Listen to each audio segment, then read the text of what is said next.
Bonjour Monsieur Collomb, nous sommes heureux de vous interviewer dans le cadre du forum sur la Palestine organisé par le Comité Action Palestine. Et nous vous savons très sensible à la cause palestinienne. Alors la première question sera de vous demander pourquoi vous soutenez la cause palestinienne. Je pense que c'est clairement une injustice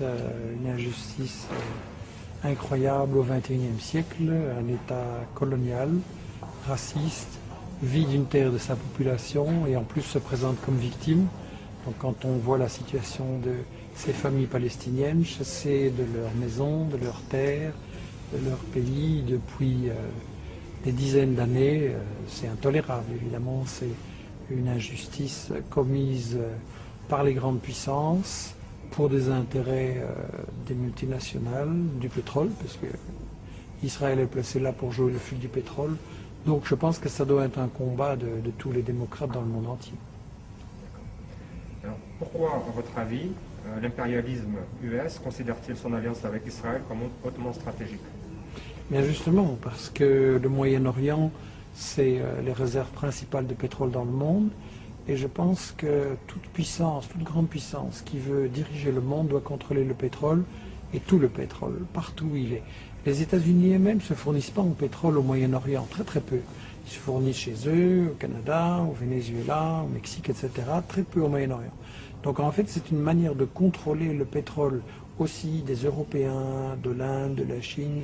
Et vraiment, ça fait partie du projet de maintenir la domination des États-Unis sur le monde entier. Alors, quels sont, à votre avis, les objectifs de la guerre israélienne à Gaza en janvier 2009? Je pense que Israël est en difficulté. Dans le monde, il y a un rejet de plus en plus de son colonialisme et de son racisme. Vous savez, il y a 2 ans, il y a eu un sondage en Europe, on a demandé aux Européens quel était le principal danger pour la paix dans le monde, et je crois que c'est 60% qui a répondu, c'est Israël. Donc, Israël se rend compte que ce projet colonialiste n'est pas accepté, que ces violences ne sont pas acceptées. Et en plus, je pense qu'il est intervenu contre Gaza parce qu'il y a eu un gouvernement démocratiquement élu, un gouvernement qui, contrairement à ce que dit la propagande d'Israël, est prêt à négocier, prêt à faire des concessions, pourvu qu'il y ait vraiment une volonté d'arriver à une solution.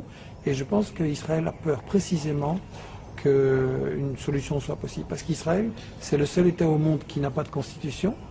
Et une constitution, ça sert notamment à dire qu'un État, ça va de tel endroit à tel endroit. Or, Israël, c'est un projet colonialiste qui n'a pas fini son expansion, qui veut étendre son territoire dans le Moyen-Orient. Et donc, je pense qu'Israël ne veut absolument pas la paix. Il dit qu'il veut protéger ses citoyens, mais en fait, il a tout fait pour placer aussi ses citoyens en danger. Donc, Israël, à mon avis, ne veut pas du tout la paix. Alors, c'est une question qui enchaîne avec la précédente. Donc, quelle est votre analyse, plus précisément, des processus de paix, de négociation entre Israël et l'autorité palestinienne? Ce n'est pas un processus de paix. Chaque fois que les États-Unis sont intervenus en se présentant comme arbitres entre Israël et les Palestiniens, en réalité, ils ont toujours soutenu Israël, ils ont fait pression sur les Palestiniens pour qu'eux fassent des concessions. Arafat en a fait beaucoup, trop, je pense, et en échange, il n'a absolument rien obtenu.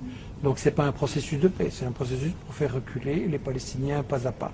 Et Oslo n'a absolument rien accordé aux Palestiniens.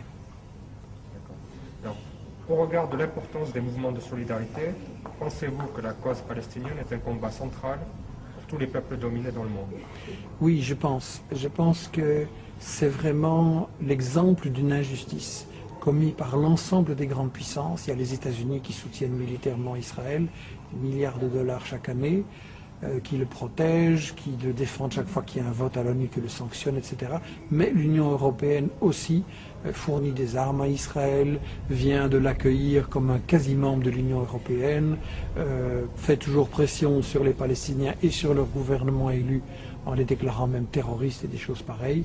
Donc je pense que tous les combats dans le monde sont importants et ils font tous partie de la même lutte d'émancipation des peuples du Sud par rapport à ce qui est en fait du colonialisme qui continue. Et tous les combats sont importants. Mais je crois que dans le monde entier, on accorde une place toute particulière à la lutte des Palestiniens pour toutes les raisons que je viens d'indiquer. Et je crois d'ailleurs qu'on le voit dans le monde, au niveau des peuples du Sud, il y a un soutien énorme pour les Palestiniens et je suis convaincu qu'ils vont finir par se libérer. Alors, que pensez-vous du traitement médiatique du conflit israélo-palestinien aujourd'hui en France? Catastrophique.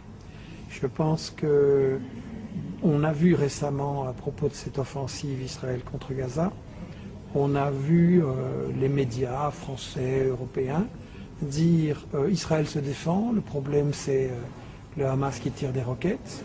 En réalité, on cache l'histoire, on cache le fait que oui, il y a 2-3 roquettes qui sont tirées de temps en temps contre des villes dont on a chassé les Palestiniens. Donc les gens tirent des roquettes sur des villes dont on les a chassées. Et comme on n'explique pas l'histoire aux citoyens français, belges, etc., ils ne peuvent pas comprendre le conflit actuel. Et de même, on diabolise le Hamas, on le présente comme intégriste, refusant toute négociation, etc. Et c'est vraiment un processus de diabolisation des Palestiniens, de présentation d'Israël comme une grande démocratie. Mais qu'est-ce que c'est pour une démocratie? Un État qui commence par exclure tous les habitants d'une terre, ce n'est pas une démocratie, évidemment, c'est une dictature en réalité. Donc je pense qu'il y a vraiment un engagement, un parti pris scandaleux de médias français comme Le Monde, Libération et malheureusement aussi les télés, même publiques, un engagement scandaleux aux côtés d'Israël. Et c'est pour ça que je pense qu'il faut absolument organiser une information alternative, une information indépendante, grâce à Internet, notamment sur le site Internet que j'anime et la newsletter qu'on envoie chaque semaine. Je pense qu'il faut faire parvenir des témoignages de là-bas, des analyses, les gens à qui on ne donne pas la parole, que les citoyens puissent entendre les deux versions et se faire leur opinion par eux-mêmes. Merci M. Collomb pour cette